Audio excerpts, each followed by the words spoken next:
first time tonight? Wow. Awesome. How many have seen it 2 times? Yeah. Sweet? Yeah. Okay, there we go. I mean, they were singing along to the song, which I was like, that's a great mix. And then I was like, no, these are adults singing this song. I think that's the infectious nature of this project, Zootopia. I don't know if it's the animals, the writing, or the message, but people love it. So Byron, I'm going to start with you. Because people loved the first Zootopia so much, and it was literally one of the most successful things ever in the history of animation, that's a hard act to beat. When did you know you had the story that you wanted to go back to this world? Oh, it's true. You know, it took us. Well, the anniversary of Zootopia 1 is in a couple days. So March 4th. 10-year anniversary. It's crazy. It went by very quickly. If you guys have heard us talk before, you know that Jared, Yvette, and I went right on to Encanto right after. Yes. We went right on that film for 4 years right after we finished Zootopia. And so once that film was done, Jared was right back into it. He did a little sketch. I told the story a lot. He drew a little sketch that Zootopia 2. And Gary the Snake, he was there already. He was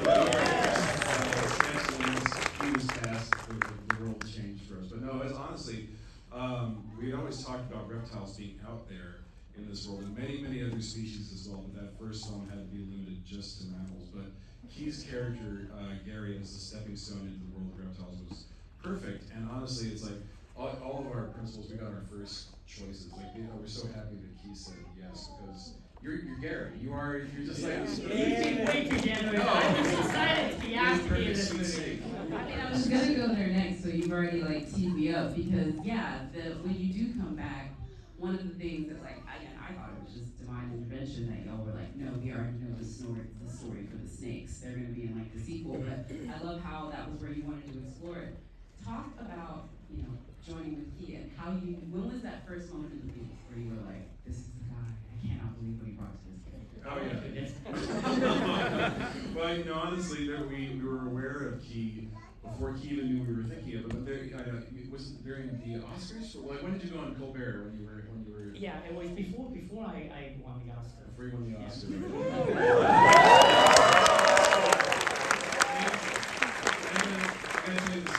So we were at the Oscar lunch the other day, and what they do is when the Oscar nominees all get together, they bring you to a big room, they take a big class photo, and they also show you a video of how to give a good speech. And they show, it's like 3 or 4 minutes of great, moving, funny, sincere speeches, and the top speech of them all, the one they end the video with how to do it right, is you. He's the best. And honestly, it's like we had seen him go on Colbert, and he's a big Stephen Colbert fan, and he was so upset that he didn't get to meet Stephen in person on that red carpet, and so they had missed each other, but the enthusiasm that he showed on that Colbert show was so infectious that Jared saw it, and one of our animators saw it, and we're like, oh my god, he's got to be Gary. So Adam Green, our lead animator on Gary, literally took your dialogue from the Stephen Colbert interview and animated it as Gary, and once we saw it, it was like, that was done. And did they show that to you when they... You know what's interesting? So I was, during the whole award season, I actually met Stephen Colbert at the New York Film Festival Awards, where I was getting an award. And at the end of the award show, I looked around the room, and there was Stephen Colbert, and I'm a big fan. Yeah. So shamelessly, I ran up to him, and I tapped him on the shoulder. He turned around, and I said, "Oh my God, Stephen, I'm a huge fan. I love you. I watch your show all the time. Can I take a selfie with you?" And we did. And my PR was there. The publicity people from A24 was there. And they asked me, said, "Keith, would you want to be on the Stephen Colbert show?" I said, "Are you kidding? That would be a dream come true." And that's how that I ended up getting the part. I mean, it's crazy. Yeah, it's crazy. And then once he came in, it's like everything you see, that this is him. He's so perfect and wonderful. It's nice to see him being on the planet, and that's why Gary is so sweet. I think the fact that we knew Gary was going to be a hit when he said yes, but we didn't know that with Key's voice behind Gary's heart, that he would become the heart of the movie, really. He was the heart of that mystery and why people cared about the mystery that Hops and Nick are pursuing. In fact, when we went to preview, with an audience room like this, usually when we show a preview, it's about 75% storyboard, we had a little bit of Key cut in, not very much, but people loved that character so much. They had all sorts of questions about the family, about like the return to Zootopia, and those scenes at the end were added because they cared about your character so much. And I'm going to tell you, there's a little teaser scene coming up right behind you. Yep. So for those of you who haven't seen, is there a way to bring the sound back up on the movie so you can hear what this is? Y'all are just asking a lot.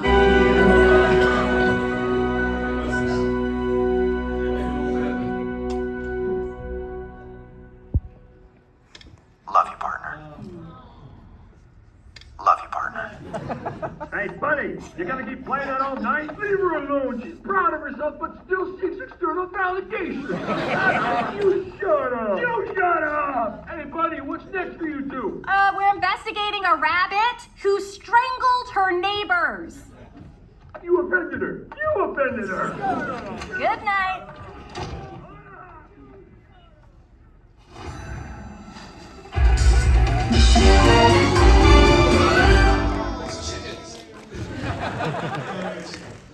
Yeah, so anyway, great props to the projectionist. Great job.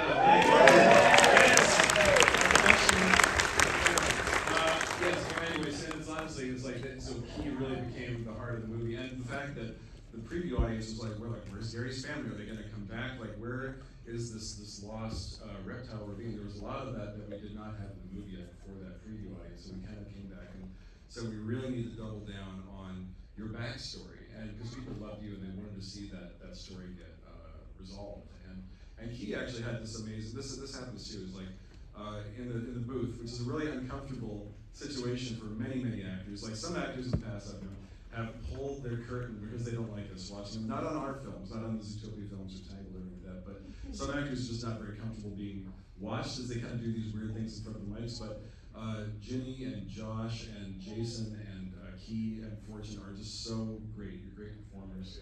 And he had this wonderful idea that wound up in the movie that I just love. There's this amazing moment when Judy has been poisoned, and Gary is freezing cold, and he's crawling across the floor to her, and he realizes that he can warm himself up with her body. He gets his permission to hug in that moment. So that's very dramatic, and it's very clever, and we love that Jared had written that. But he suggested that after the family comes back at the end, at the warm reunion, that he goes back to Judy and says permission to hug.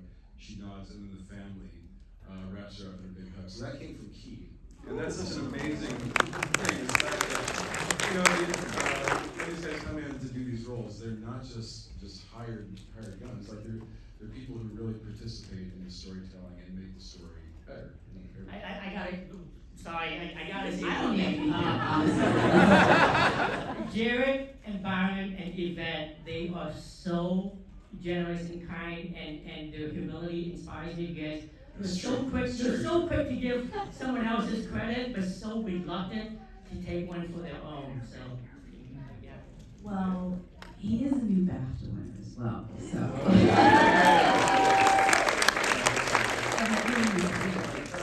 Congratulations on the film. Like it's really incredible. I'm gonna get to ask this one question now because I feel like y'all have talked so much about it. We have to talk about our buddy duo at the top of this and what Jason and Ginny, their chemistry that is recorded separately, but like you can feel it. It echoes throughout it. So talk about where you decided to place them in this one and how interesting like the reception to that is, because I think people were very intrigued with this new dynamic between, our two leads. No, it's true. I mean, I don't know where you guys fall on the side of the fence, whether you want them together or just friends.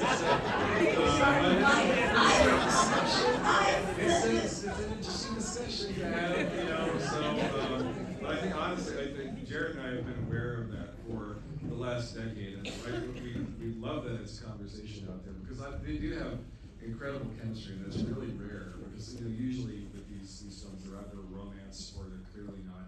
And there's something about the two of them that, in this movie especially, like with that sort of the emotional, when they spill their guts, that scene on top of the weather ball, they're soulmates in a great way.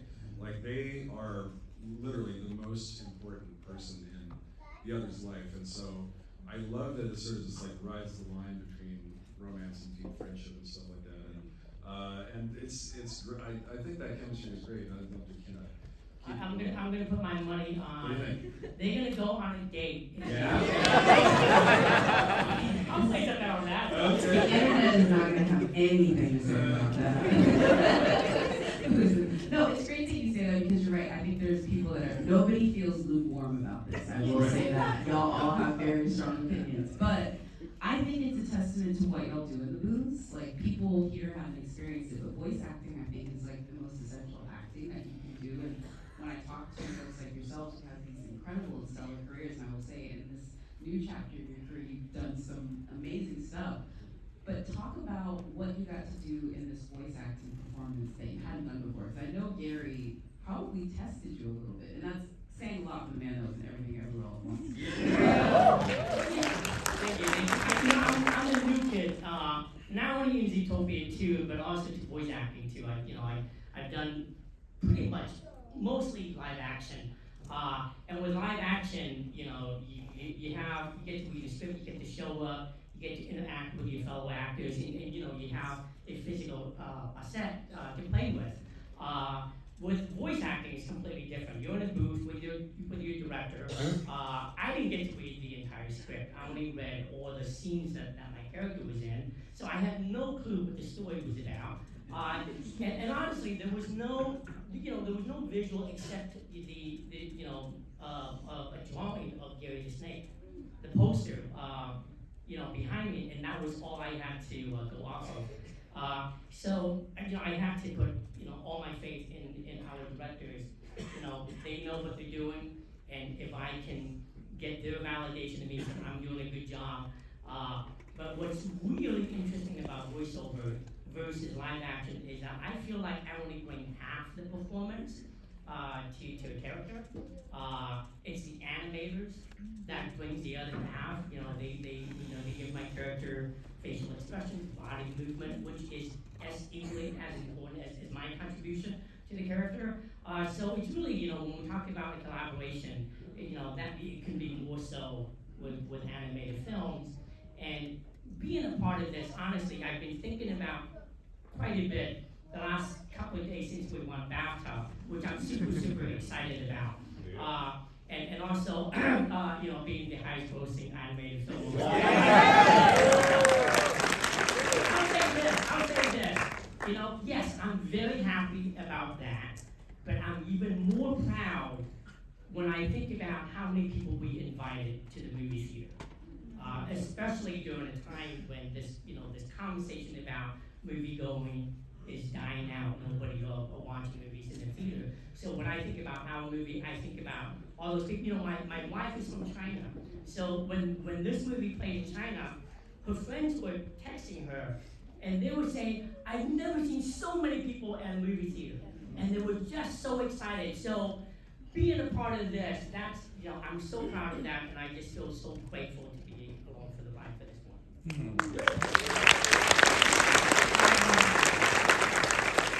Byron listed a lot of new folks for this ride. He's not the only one, but the thing I don't think you need to talk as much about is being in its 10 years later, the technology and a lot of the things that you guys, for example, did in things like Encanto. You can apply them to Zootopia, but if you go too far, you remove it from what made the original. Talk about how you and your co-directors balance updating the look of Zootopia to match the 2026 audiences without losing some of the, I don't want to say the grit, because it was still cutting edge technology at the time, but essentially what it was as far as the snapshot of technology at that time. Oh, sure. Well, even 10 years ago, like fur was a big deal for us 10 years ago. Because we had 65 species of animals. They were not only just different species of mammals with different fur for every single animal, but they're all wearing different clothes, and we had thousands of them in the city. And this movie, in the 100 years that Disney Animation has existed, the movie you just watched is the most complex movie that Disney Animation has ever made. It has, usually our movies have between 1,500 and 1,700 shots. This one has, I think, 2,100 shots. There's a couple shots in there where we have between 50 and 60,000 animals on this screen at the same time with the burning mammal. It's just crazy, and a huge compliment to our crowds team, because that isn't placed by machine. That is hand-done animation. Like our crowds animators are all, yes, it is. Technology is awesome. I think the public doesn't realize is that how much precision and handcraft goes into everything. Like like every board, every piece of wood that is laid down in the piers in Marsh Market. There's all this great storytelling that's going on in those crowd shots, and like the Burning Man was part of it. If you look at the background, when Nibbles is talking to the walrus who becomes the boat, there's a hippo party barge going on back there. There are all sorts of little stories. So like when you get this thing in your home, pause it as you're going through the more dense scenes, and just look around. And everything in there is just beautiful enough to be right in front of the camera. But just the fact that there's so much care that goes into it is great. But in order to do that, we had to allow our team to be able to work on shots at the same time. It used to be that you'd get a shot, you'd pass it down the line from animation to from layout to animation to lighting. But in this movie, we used technology developed by Pixar called Presto. And the nice thing about being a sister studio to Pixar is over the years, as we develop technologies, we share it. Like if they like our lighting technology, they'll use it in their film. If we like what they're doing animation-wise, as far as like the rigging and technology, we'll use theirs. And so we shared that between us. And using Presto in this film, we had to rebuild Judy and Nick, and a lot of the new, like Gary is in Presto, Nibbles is in Presto, but some of the characters, like Clawhauser and Bogo, we needed to keep in Maya, which is the old system. And so the rule was that no characters from Presto can ever touch characters from Maya.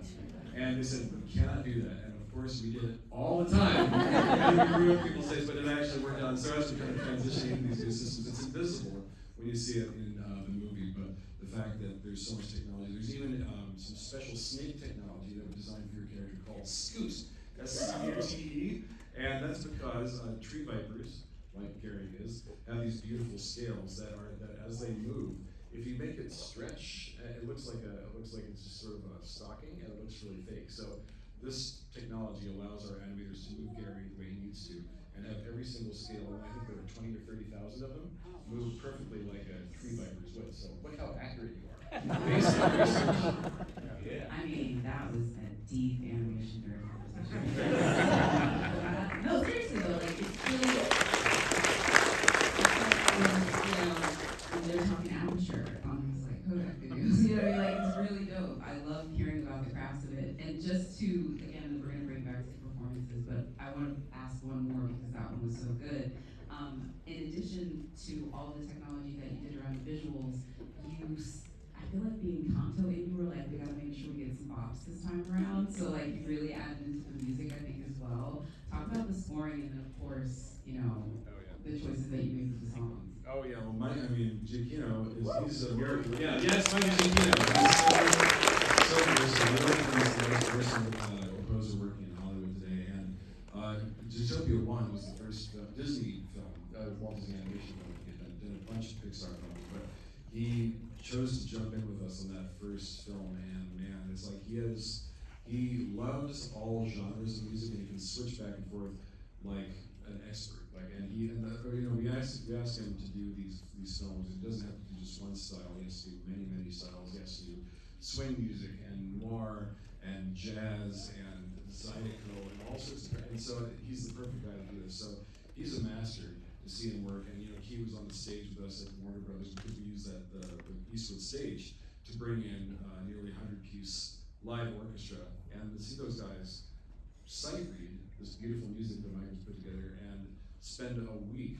It's this most amazing part of the process for us, because by that time, most of the animation's done, so Jared and I and Yvette can kind of sit back and just enjoy just a remarkable performance. But Michael's an absolute genius, and then Shakira and Ed Sheeran, and Blake, his producer, like on Zoo was amazing. Again, there was such a great vibe from Shakira and Sia on the first film, Try Everything, and music's a huge part of all Disney movies, but I love that this movie really relies on great score, great songs, and that propulsive energy that lifts you up. And just seeing at the end there, that concert at the end of the credits, where you get to enjoy like all the people who worked so hard and just really enjoy a great movie moment. I really dig that. And when you catch Shakira. Yes. Keelan brings you because the film is an allegory for much deeper messages about inclusion and exclusion, who gets to belong, and so many of the other things that were a part of the first film. But when you're a part of the most successful animated movie of all time, people want to talk to you about it. I'm curious if you can share one of your favorite reactions to the film, or your inclusion in it, or some of those, I could say, sort of fable type moments within it that help teach families lessons. Yeah, I have a great story, but first of all, I was a huge fan of Zootopia 1 and the message of that, which is, anyone can be anything. And that was why I fell in love with the first one. With this one, there's a great line from Gary the Snake, and he says about how, the world's responsibilities should not fall on one's shoulder. But then when Gary said it, he says, that's because I don't have any shoulders. But that line really resonated with audience in China. And just because of the Chinese culture, how they feel this huge responsibility, this huge burden of carrying their family's legacy, whatever, their parents given them, to move forward with it. So they feel like very weighed down by it. And when they heard this line from Gary, they were ecstatic. They just felt, I remember reading so many wonderful comments about leaving the theater feeling a lot lighter, and it make them, just got to enjoy the moment, just enjoy being themselves. Being themselves is just enough. They don't need to carry all these burdens. And that really resonated with me. And again, that's what I love about this movie, and also movies from Disney as well too. They somehow found this secret ingredient where, they're not only are they entertaining, but you walk away and the theme, the messages that these, this one came with, it's just so wonderful. And then there's so many more too. It's not just that one, but I love everything about it.